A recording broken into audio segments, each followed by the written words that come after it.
오늘 나눌 하나님의 말씀은 요한계시록 15장 1절부터 8절까지의 말씀입니다. 또 하늘에 크고 이상한 다른 이적을 보매 일곱 천사가 일곱 재앙을 가졌으니 곧 마지막 재앙이라. 하나님의 진노가 이것으로 마치리로다. 또 내가 보니 불이 섞인 유리 바다 같은 것이 있고 짐승과 그의 우상과 그의 이름의 수를 이기고 벗어난 자들이 유리 바다가에 서서 하나님의 검은 고를 가지고 하나님의 종 모세의 노래 어린 양의 노래를 불러 이르되 주 하나님 곧 전능하신 이시여 하시는 일이 크고 놀라우시도다. 만국의 왕이시여 주의 길이 의롭고 참되시도다. 주여 누가 주의 이름을 두려워하지 아니하며 영화롭게 하지 아니하오리이까. 오직 주만 거룩하시니이다. 주의 의로우신 일이 나타났음에 만국이 와서 주께 경배하리이다 하더라. 또 이 일 후에 내가 보니 하늘에 증거 장막의 성전이 열리며 일곱 재앙을 가진 일곱 천사가 성전으로부터 나와 맑고 빛난 세마포 옷을 입고 가슴에 금띠를 띠고 네 생물 중에 하나가 영원토록 살아계신 하나님의 진노를 가득히 담은 금 대접 일곱을 그 일곱 천사들에게 주니 하나님의 영광과 능력으로 말미암아 성전의 연기가 가득 차매 일곱 천사의 일곱 재앙이 마치기까지는 성전에 능히 들어갈 자가 없더라. 아멘. 오늘은 독립기념 주일입니다. 이 독립기념일은 1776년 7월 4일 이 독립선언문에 서명한 날을 기념하는 날입니다.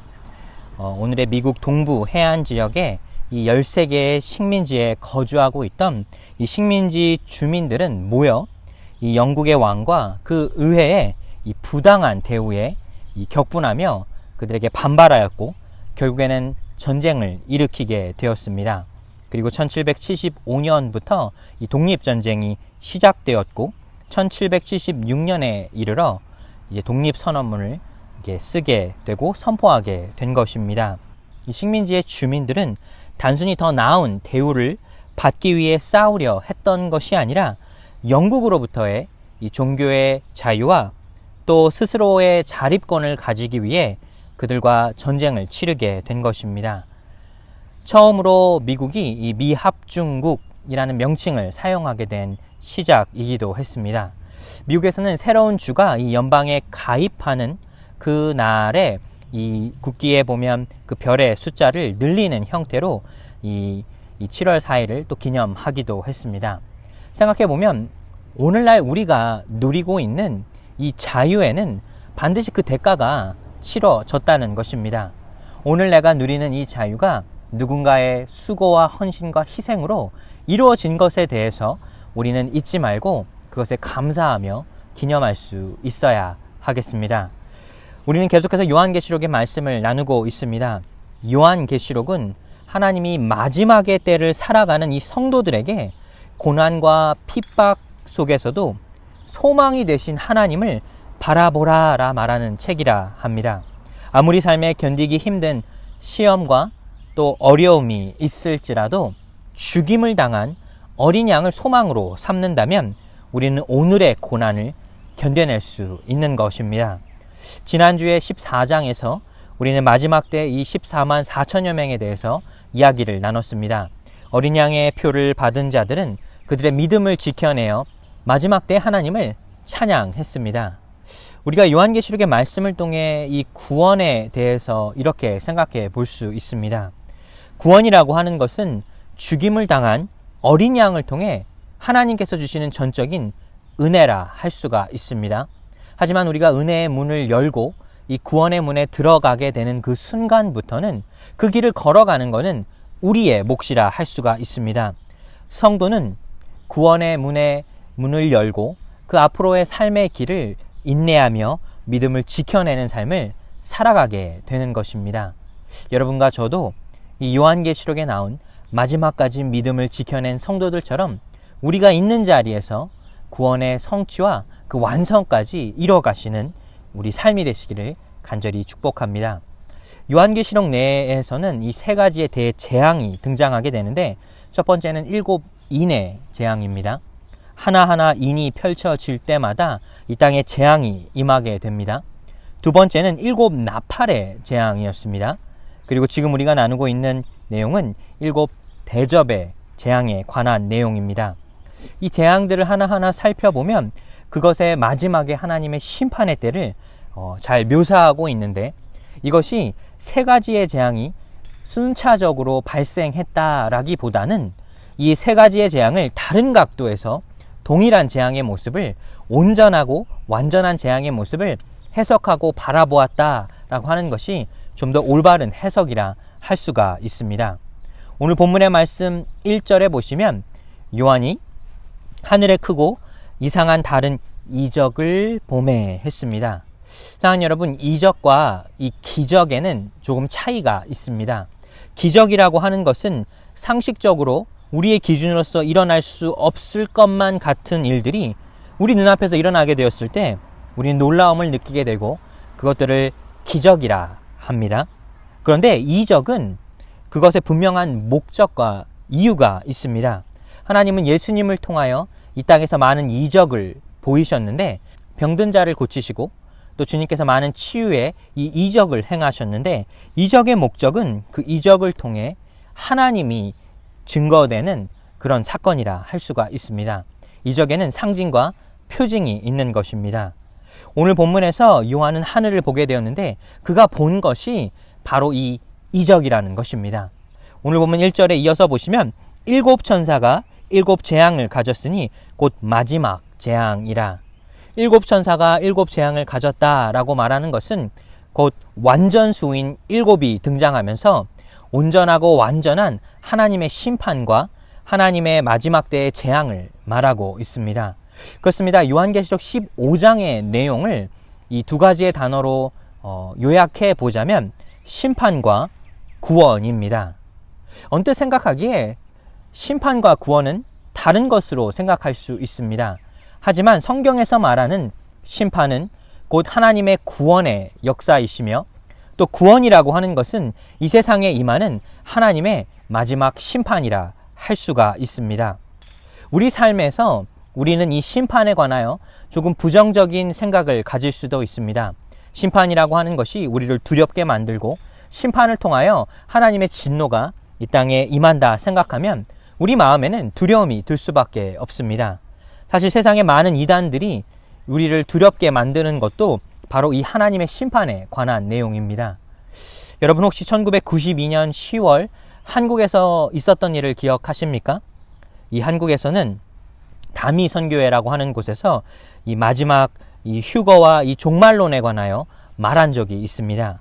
그들은 1992년 10월 28일이 전 세계가 종말하는 날이라 선포하였고, 그날 예수 그리스도가 이 땅에 임할 것이라 예언했습니다. 그래서 많은 사람들에게 혼란을 주게 되었고, 특별히 이 선교회를 따르는 사람들은 자신의 모든 삶의 자리를 내버려 둔 채 이들과 함께 하기를 원했습니다. 참 많은 일들이 발생하게 됐는데, 당시에 30대 주부였던 한 분은 중학교 1학년이었던 학생을 데리고 이 선교하겠다 하여 집을 가출하여 그곳에서 생활했다고 합니다. 또 어떤 사람은 자신의 전 재산을 매각하여 이 종말론을 말하는 이 교회에 헌금을 하기도 했고, 또 어떤 곳에서는 여고생이 이 종말론을 말하는 교회에 나가지 못하게 했다는 이유로 스스로 목숨을 끊기도 했습니다.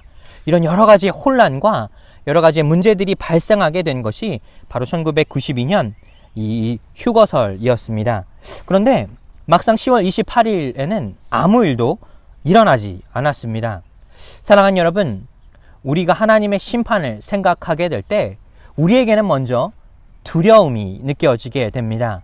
하나님께서 나를 심판하시지는 않을까? 내가 내 삶을 돌이켜 이제는 하나님을 온전히 따라야 하겠다. 그런데 성경에서 말하는 하나님의 심판이라고 하는 것은 단순히 내 삶의 자리를 다 내버려 둔 채 하나님께서 원하시는 삶을 그때부터 살고자 하는 것이 아니라 우리가 있는 그 자리에서 하나님의 심판과 하나님의 구원을 믿음으로 지켜내는 것이라 할 수가 있습니다. 예수님은 우리에게 세상의 빛이라 산 위에 있는 동네가 숨겨지지 못할 것이라 말씀하셨습니다.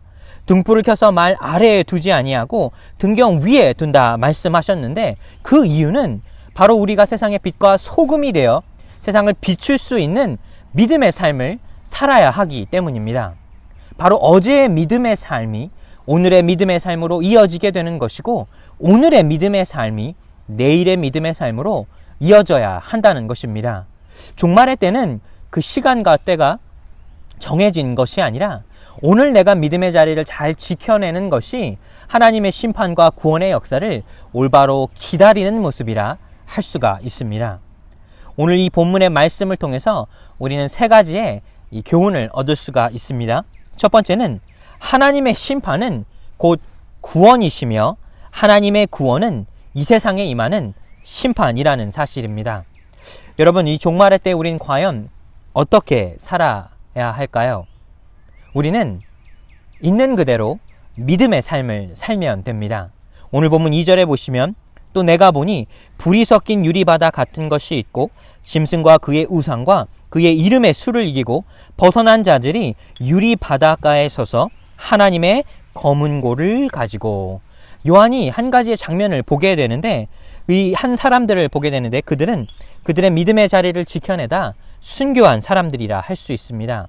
지난주에 말씀을 나눴던 14만 4천 명의 모습이라 할 수가 있습니다. 이들은 하나님의 재앙이, 하나님의 심판이 임하는 그때에 이 바다 위에 서서 하나님을 찬양하게 됩니다. 그런데 이 모습이 참 중요한 것이, 이 믿음의 사람들은 하나님의 마지막의 심판의 때에 이전과는 다른 삶을 살려 하는 것이 아니라 이전까지 그들이 살아왔던 찬양의 삶을 그 심판의 그때에도 여전히 동일하게 살아가고 있다는 사실입니다. 사랑하는 여러분, 우리 믿음의 삶이 그런 것입니다. 우리는 갑자기 우리의 믿음이 커지는 삶을 살아가는 것이 아니라 연약하고 늘 부족하지만 내 믿음의 자리를 잘 순종하고 인내하며 지켜내는 것, 그것이 우리의 삶이라 할 수가 있습니다. 두 번째로 우리가 오늘 이 요한계시록 15장의 말씀을 통해 깨달을 수 있는 것은 하나님의 심판은 의로우시다는 사실입니다. 오늘 본문 3절에 보시면 만국의 왕이시여 주의 길이 의롭고 참되시도다. 하나님은 이 세상을 심판하시게 되는데 그 심판은 의로운 심판이라 합니다. 이 부분이 참 받아들이기 어려운 부분일 수 있습니다. 하지만 성경에서 하나님은 소돔과 고모라 때에 세상을 심판하시게 되었을 때, 또 노아의 홍수 때에도 하나님은 세상을 심판하셨는데 그 심판의 모습을 살펴보게 되면 하나님은, 우리가 생각할 때 하나님은 악인들만 심판하셔야지 왜 죄 없는 사람들을 심판하셨는가입니다. 그런데 하나님의 심판이 이 땅에 임하게 될 때는 악인들은 반드시 그 심판의 대가를 치르게 되지만 의인들은 하나님께서 그들을 구원의 길로 인도해 주신다는 사실입니다. 그렇기에 그 심판은 의로울 수밖에 없습니다. 우리는 이 세상을 살아가며 참 억울한 일을 겪기도 합니다. 여러분과 저도 또 이민의 삶을 살다 보면 억울한 상황들이 늘 생기기 마련입니다. 때로는 누군가에게 오해를 살 수도 있고, 또 내가 가진 재정을 빼앗길 수도 있고, 또 일자리를 빼앗길 수도 있습니다. 그리고 어떤 사람들은 그 믿음의 자리를 지켜내다가 그들의 목숨마저도 빼앗기기도 합니다. 세상을 들여다보면 이 세상에 정의가 없는 것 같습니다. 그런데 너무 놀라운 사실은 그 모든 악의 길들이 결국에는 하나님의 뜻에 따라 이 세상에 심판이 임하게 될 때 의인은 세워지지만 악인은 심판받는다는 사실입니다. 그렇기에 하나님의 심판은 의로우시고 그것을 그 누구도 악하다 말할 수 없다는 사실입니다. 이 하나님의 이 심판과 이 구원이 잘 드러난 이 천국과 지옥의 모습이 잘 묘사된 한 가지의 장면이 있습니다. 바로 이 누가복음 16장에 예수님께서 말씀하시는 이 부자와 이 나사로의 이야기입니다. 그 내용은 이렇습니다. 부자는 세상에서 떵떵거리며 악인의 삶을 살게 됩니다. 그가 얼만큼 떵떵거리며 잘 살았는지 성경에서 그가 호화롭게 즐기더라 했습니다. 이 부자의 삶은 늘 스스로의 욕구를 채우며 본능적으로 즐기며 삶을 살았다는 것입니다. 사실 세상의 기준에서 그는 성공한 삶을 산 것입니다. 자신이 하고 싶은 것 모든 것을 행하며 정말 호화롭고 즐기며 세상을 살아가다가 목숨을 잃게 되었습니다. 그런데 여기서 나사로라고 하는 거지가 등장하게 됩니다. 그의 삶은 세상의 기준에서 실패한 삶이었습니다. 그는 거지로서 너무나 불쌍하고 안타까운 삶을 살게 됩니다. 먹을 것이 없어 이 부자의 집에와 땅에 떨어진 음식을 먹게 되는데 이 개들이 나와 그의 상처를 핥기도 하고, 이 모습을 살펴보면 너무나 안타까운 모습인데 그 역시 목숨을 잃게 됩니다. 그런데 그들이 목숨을 잃게 되어 천국과 지옥으로 행하게 되는데, 부자는 지옥으로 가게 되고 나사로는 아브라함과 함께 천국의 삶을 살게 됩니다. 근데 이 모습을 통해 우리가 깨달을 수 있는 몇 가지를 알게 됩니다. 첫 번째는 이들의 삶의 환경은 본인들이 선택한 것이 아닙니다. 부자는 본인이 부자가 되고 싶어 부자로 태어난 것이 아니라, 이 거지는 거지로서 이 삶을 살기 위해 이 세상에 태어난 것이 아니라는 사실입니다. 여러분과 저도 이 사실을 기억할 수 있어야 합니다. 이 땅의 삶의 모습은 우리가 환경적으로 선택할 수 있는 것이 아닙니다. 우리는 우리 가정에, 우리의 삶의 자리에 내가 택하여 이 삶을 살게 된 것이 아니라는 사실입니다. 그런데 두 번째는 둘 다 자신들의 삶에 또한 책임을 지게 됩니다. 부자로 태어났지만 그의 삶에 대한 평가와 그 결론은 결국 그 책임은 부자 스스로가 지게 된다는 것입니다. 그는 세상에 태어나 자신의 누리는 삶을 살았지만 그 삶의 결과는, 그 모든 것은 자기 스스로가 책임을 지게 된다는 것입니다. 이 거지 나사로의 삶도 마찬가지입니다. 그는 안타까운 삶을 살게 되었지만 그의 삶에 대한 평가는 하나님이 내리시게 되었고 그 책임은 그 스스로 지게 되었습니다. 결과 나사로는 천국에 가게 되었고 부자는 지옥에 가게 된 것입니다. 세 번째로 이 이야기에서 우리가 깨달을 수 있는 것은, 부자는 하나님의 심판을 인정합니다. 하지만 회개하지 않습니다. 오늘 본문의 말씀을 잘 읽어보면 부자는 이렇게 말합니다. 아버지, 나를 긍휼히 여겨 나사로를 보내어 그 손가락 끝에 물을 찍어 내 혀를 서늘하게 하소서. 이 불꽃 가운데서 괴로워하나이다. 그 스스로가 괴로움 가운데 나사로를 시켜 그에게 물을 가져다 달라 말을 합니다. 우리가 한 가지 들을 수 없는 것이 있는데 그것이 바로 그가 회개하지 않는다는 것입니다. 그는 자신의 삶에 대해, 그 죄에 대해서 주님 앞에 눈물로 회개하지 않습니다. 하지만 그 심판은 인정합니다. 그래서 나사로에게 물 한 방울이라도 달라 이렇게 부탁하게 되는 것입니다. 그런데 하나님께서는 이 아브라함을 통해 그는 살았을 때 좋은 것을 받았고 나사로는 고난을 받았으니 이제 이것을 기억하고 그 삶에 대한 책임을 지라 말합니다. 그런데 여기서 부자는 한 가지 더 부탁하게 됩니다. 그는 말하기를 나사로를 자기 아버지 집에 보내어 자신의 형제들에게 그가 겪고 있는 삶에 대해 증언을 하여 그들이 나와 같이 고통을 받지 않게 해달라고 부탁하게 되는 것입니다. 여기서 우리가 깨달을 수 있는 것이 있는데, 부자는 여전히 이 나사로를 자신의 하인으로, 자신의 밑에 있는 사람으로 생각한다는 것입니다.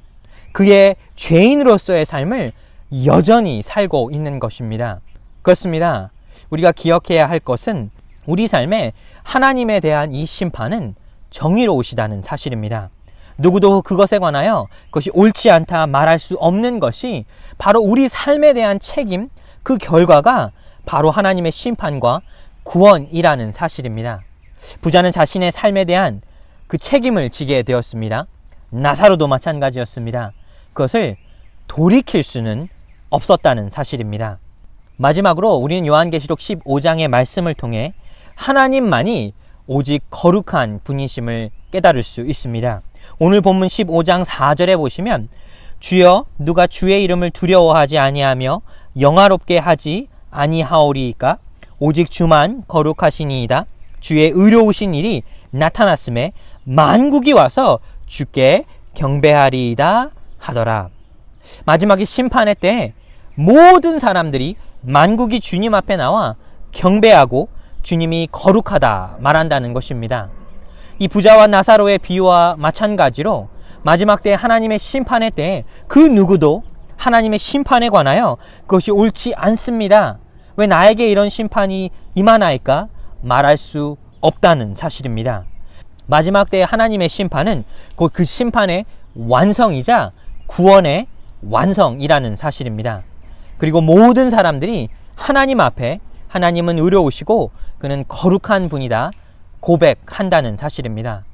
사랑하는 뉴욕 주소만교회 성도 여러분, 우린 매일의 삶을 주님과 동행하며 살아갑니다. 그런데 이 삶 속에서 우린 과연 주님의 은혜를 경험하고 또 주님께서 우리에게 구원의 길을 열어주셨지만 과연 그 구원의 기쁨을 누리고 살고 있습니까? 우리 삶의 중요한 것은 매일의 삶 속에서 고난과 핍박이 있을 수 있지만 또 고난과 핍박을 잘 감당해야 할 역할 역시 우리의 것이라는 사실입니다. 그 누구도 나를 대신하여 고난을 겪을 수는 없습니다. 하지만 고난 중에 함께 하시는 하나님을 믿음으로 의지하고 내 인내하여 오늘 삶의 자리를 버텨내고 이겨낸다면 그 삶의 결과는 하나님께서 우리를 보호하시고 결국에는 구원의 길로 구원의 완성을 이룬다는 사실입니다.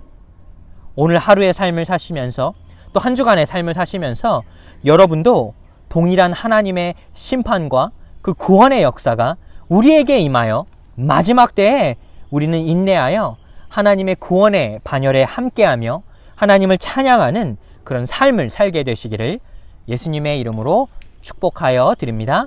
기도.